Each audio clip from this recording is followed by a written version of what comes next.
It's a cave which has now been declared a public hazard. Still 16 feet of that tight tunnel he was stuck in. He gotten himself to a point where he couldn't back up. The longer it goes, obviously, the more concern there is.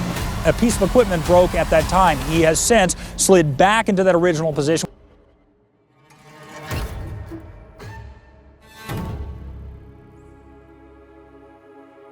Nutty Putty Cave, located in Utah, was first explored in 1960 and quickly became famous for its narrow and slippery passageways, twists, turns, and squeezes. There are some open areas inside the cave, but most of the tunnels are just wide enough for a single person to fit through.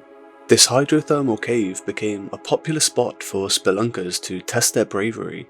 Even just the entrance to this cave can be considered extremely claustrophobic, and as you descend through its dark passageways, the tunnels only get smaller and tighter. Different parts of the cave are named accordingly: the Big Slide, the Birth Canal, Ed's Push, the Scout Eater, and the Aorta Crawl. The cave has a length of around 1,355 feet, and some harder parts of the cave drop down to a depth of 145 feet. John Jones had plenty of caving experience, but not recently. Most of his spelunking was done when he was a kid. John's father frequently took him and his younger brother Josh on caving trips all over Utah. Josh wasn't his only brother. John Edwards Jones was born into a big family of 5 boys and 2 girls. He also had 16 nieces and nephews.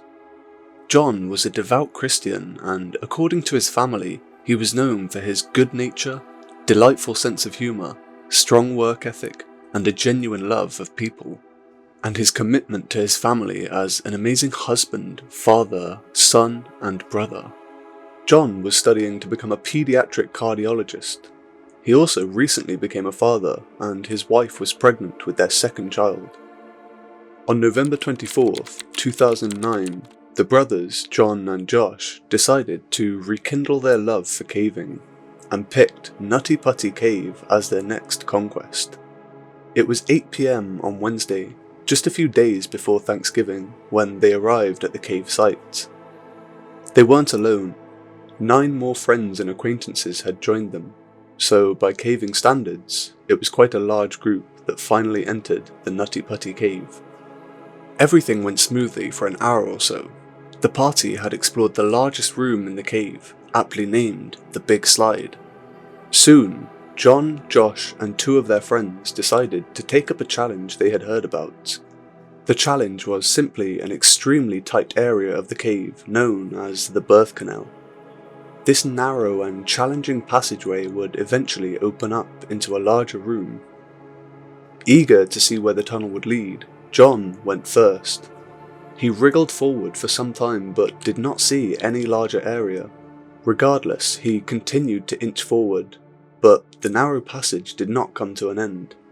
Instead, the squeeze made a sharp downward turn, and confidently, John pressed on, throwing himself down into an extremely tight crevice, hoping that it would lead to a larger area. But it didn't.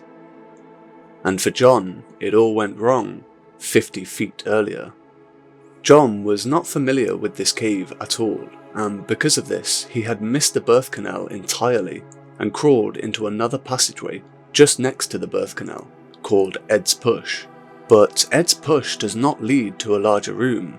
It doesn't lead anywhere, at least nowhere a 6-foot 200-pound man can fit. Ed's Push has 4 uncharted passageways at its end, but they are all too small for a human. In any case, John kept pushing through until he couldn't continue. He had wriggled into a fissure that went nearly straight down, making him unable to turn back on his own. The narrow crevice he was trapped in measured 10 by 18 inches, similar to the opening of a front-loading washing machine, except it wasn't a perfect circle, and he was stuck in the tightest part of the opening, trapped more than 100 feet below the ground, deep inside the cave. All John could do was wait and pray. His brother Josh, who was following him, was the first to find John. Anxious about how deep into the crevice John was, Josh tried to pull him out, but only managed to inch him up just a little. As soon as he let John go, he slid right back into the crevice. John was stuck with one hand pinned underneath him and the other forced backwards. His ankles and feet were free, but were of little use as gravity pushed him down. They both said a quick prayer, and Josh hurried back to the ground as fast as he could, slowly wiggling out of the tight passage and rushing to the surface. Once outside, he quickly called for help. The first person to arrive was a local rescue volunteer, Susan, who immediately dropped everything she was doing when she received the message on her rescue pager and rushed to the scene with her Toyota. She arrived sometime around midnight. It was now more than 3 hours since John had been trapped deep inside the cave. Small, agile and quick, Susan took no time to reach John. "Hi John, my name's Susie. How's it going?" "Hi Susie, thanks for coming," John said. "But I really want to get out." Within the next few hours, tens and tens of rescuers arrived. The rescue team quickly brainstormed plan after plan. They discussed everything, even lubing the walls of the cave, until they decided to use a rescue rope that passed through a series of climbing cams, with one end of the rope tied around John's legs, and the other end pulled by the rescue team. At the same time, they also tried drilling away chunks of the rock near John, but the hard material and the awkward position made drilling slow and painful work. In over an hour, they had only managed to drill through a couple of inches of rock. The position of John's body also complicated things. He was trapped, upside down. Only his feet were visible to the rescuers, and the ceiling above his feet hung so low the rescuers couldn't just pull him out. Time passed as rescuers worked frantically and failed with their first system of climbing cams. They then tried to use a rope pulley system, anchoring the pulleys with bolts, drilling the bolts deep into the cave walls. Everything was made more difficult by how narrow the cave was. Even though there was a large team of rescuers, volunteers, emergency services, and even a rescue helicopter outside, only one person could directly access John. Meanwhile, John was doing worse. He had now been stuck upside down for a long time. He was having some difficulty breathing, and his heart had to work twice as hard against gravity to push the continuous blood flow out of his brain. He was swinging back and forth between panic and calmness. At one point, they brought a two-way cable radio into the cave and managed to lower it to him so that he could speak to his wife, who was near the cave entrance. They were both agitated but comforted each other. John had now been trapped upside down for 19 hours. Everything changed when the rescuers finally finished installing their pulley system and started pulling John out. They worked in an 8-man tandem, all tugging as one. John was at times in great pain, so they made frequent pauses, but each time they pulled, they managed to shift him ever so slightly out of the crevice. After pulling him upwards the third time, John was finally lifted high enough so that he could make eye contact with the rescuer closest to him. He looked tired, his eyes were red and his face was dirty, but he seemed fine otherwise. "How are you?" "It sucks. I'm upside down. I can't believe I'm upside down. My legs are killing me." The rescuer saw that even though John was complaining, he had a smile on his face. After another quick rest, they decided to continue pulling John up. He was almost out. When the rescue team pulled John upward for the 4th time, something happened. The entire team fell backward as the rope suddenly went loose in their hands. The closest rescuer felt something hard hit his face and he passed out for a second. When he came to, he saw nothing but dust. Once the dust had settled, he realized the stone arch near John's legs, where the rope was tied around, had shattered, and the nearest key bolt had broken off.